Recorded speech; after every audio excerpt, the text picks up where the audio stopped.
Wilson's Promontory National Park is located at the most southern point of mainland Australia and offers a spectacular array of breathtaking nature. But aside from rivers, mountains and wildlife, what Wilson's Prom is really known for is its phenomenal pristine beaches and coastline. Unfortunately, this video does not include any of the beaches from the northern sections of Wilson's Prom because they require an advanced hiking permit to access.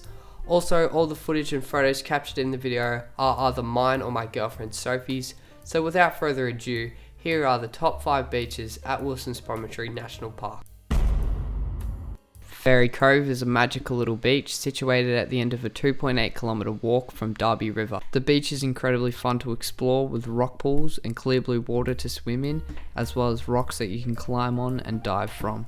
Also on the beach is a unique island made up of trees and rock formations that you can access during low tide to gain a nice viewpoint, where you could potentially sit for hours enjoying the sounds and views of the sea. Overall, Fairy Cove is a charming, beautiful beach that is easy to access and fun to explore, and that's the reason that it's making my top 5.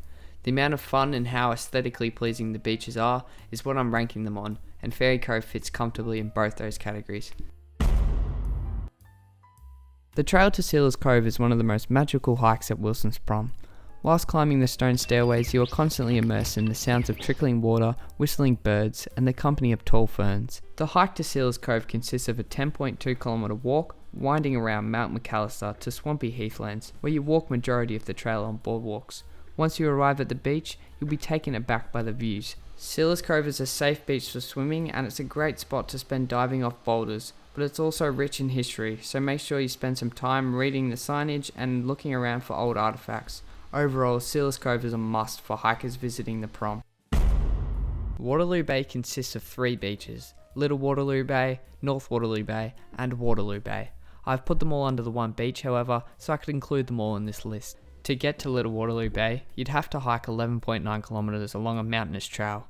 You'd arrive first at the enormous Waterloo Bay, which has the most absurdly blue, remarkable water and white sand.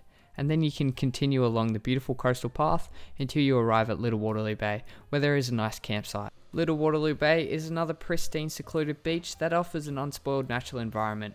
There is a river there that you could take a dip at before potentially continuing around to North Waterloo Bay on your theoretical hike.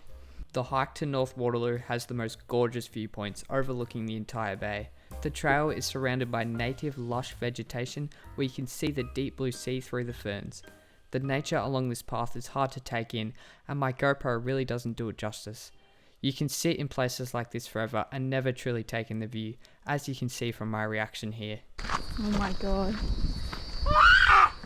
Shut up. Possibly the most beautiful view of my life thus far. Look at all those birds on that rock. That's pretty cool. Holy fuck. North Waterloo Bay is a bit further along from here and offers the same beauty, but with its own unique touch. It too features clear blue water, and it's honestly my favourite beach out of all 3. It has another beautiful trail leading up to Kersop's Peak, where you can find a spectacular overlook of the entire bay. Overall, the 3 Waterloo beaches are perfect, and they deserve to be higher if it weren't for the next 2.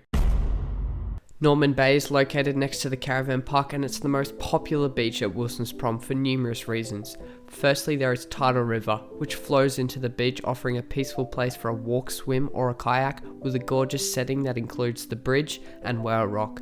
There are also 2 trails on either side of the beach that both provide unique viewpoints over the entire bay. The actual beach itself is nothing short of spectacular. With Mount Oberon on one side and the 2 giant ridges forming the edges of the beach, it creates a serene landscape.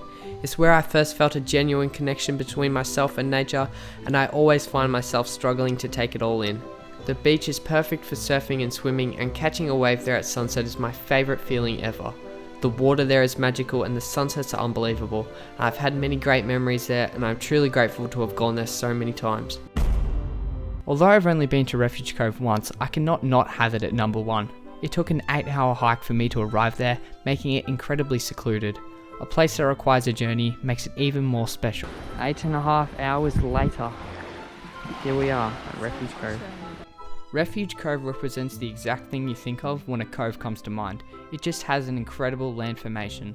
The campsite and the surrounding areas are covered in beautiful native forest and vegetation, and the beach itself is unprecedented, with the most amazing clear water and numerous fish to find when snorkeling.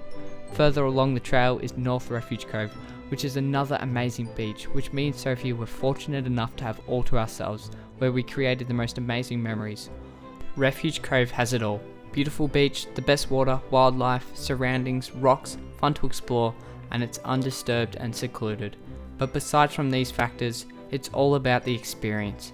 Hiking so long to discover the most beautiful location I've ever been, and then camping there and taking the time to swim and explore makes it the best place in Wilson's Prom for me, and a hard one to top. Upon reflection, gratitude and a warm feeling is what I get when I think of Refuge Cove. Before I end the video, I would like to pay my respects to the Bunwurrung, Bunurong and Gurnai First Nations people who all identify Wilson's Promontory National Park as their traditional country. I would also like to add, if this video has influenced you to visit Wilson's Prom, that you keep in mind that this place has immense natural value and requires respect and awareness to remain healthy. Please be environmentally conscious. I hope you enjoyed this video. It's the first I've made in this style, so please let me know if you liked it by commenting or liking. If you're interested in Wilson's Prom, check out my other videos, and I'll see you in the next one.